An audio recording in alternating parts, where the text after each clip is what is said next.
Welcome to this night's showing of America in the World. Tonight, we're going to be starting a new chapter in our study about America, A New Beginning. In this chapter, we're going to focus upon the Great Depression and World War II and their interconnectedness. The goal of tonight's broadcast is for you to decide what is America's purpose in the New World. But before we all go and make up our minds and such, why don't we start where we left off last time, shall we? Get situated? Ah yes, the Great Depression. The Great Depression took place in the late 1920s and 1930s as a result of too much of what is known today as credit being used by the people. It may not have been quite so bad if the rest of the world hadn't been brought down by World War I years earlier.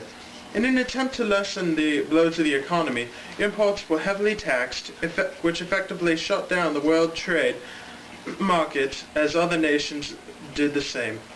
During this time of great distress, many bankers and stockbrokers actually committed suicide. Most Americans were stricken with poverty, and in general, there was a mass depression. While this whole mess was taking place in the northwestern United States, a major drought took place, leaving many farmers without money and without food.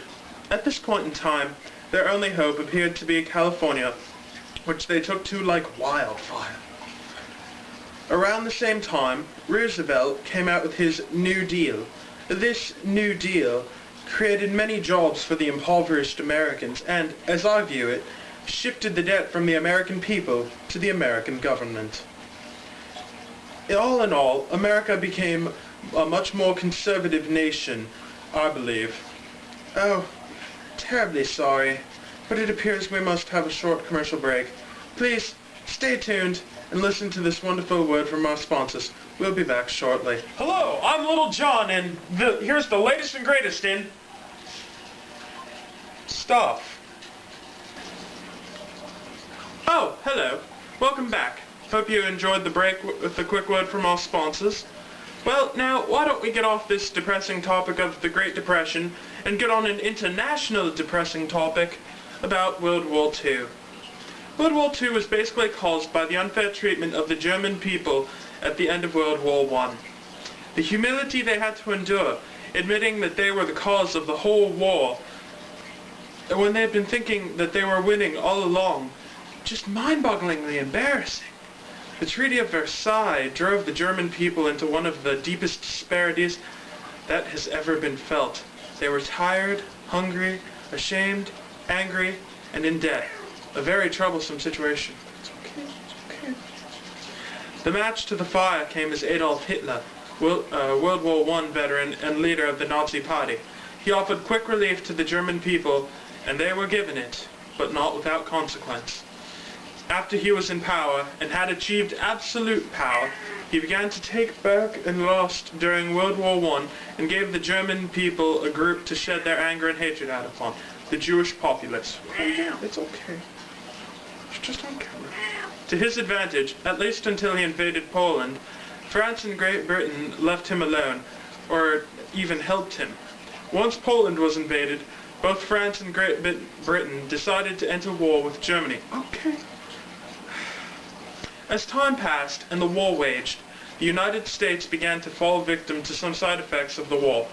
Both sides were forbidding trade with the other, and the United States was only interested in making a profit. After a bit, the United States began to deal with the Allies only and cut trade with Japan over their campaign in China. Japan took this ending of trade as an attack and planned and executed an attack upon Pearl Harbor, the main U.S. naval base in the Pacific. After the bombing of their treasured port, the United States entered the war by declaring war upon Japan, soon following Germany. Oh, seems like we have to have another break, old chaps. Please do enjoy this quick word from our more feline-attuned sponsors. Hello, I'm John Jacob Witterheimer Schmidt, and buy this new cat toy! Oh, bloody cat, where'd she go now? Oh well. Well, we're about to finish up here, so let's just get it on with. Please do enjoy the show. Just like back in World War I, the common American began to fight the war on their own front. To help the soldiers, the citizens were told to make sacrifices to their normal ways of life and aid the soldiers. And again, the women gave a major role as the producers of the nation. This newfound purpose in production sent the economy skyrocketing back up and brought America out of its recession, however, at the cost of American lives. After Germany surrendered and Japan fell to the atomic bomb, the world had been severely rattled. America found itself and Russia as the two superpowers, and neither wanted to back down to the other. Berlin had been divided into 4 segments, separating family and friends who were neighbors across walls. On the upside, the world now had a solid base to begin to rebuild itself upon. Finally, after the Cold War, America became the top superpower and, as I believe, became the police of the world. Well, that's all the time we have for tonight. Stay tuned next time for the next chapter, 9/11 and 11/9. And remember, knowledge is just a quick book away. Good night.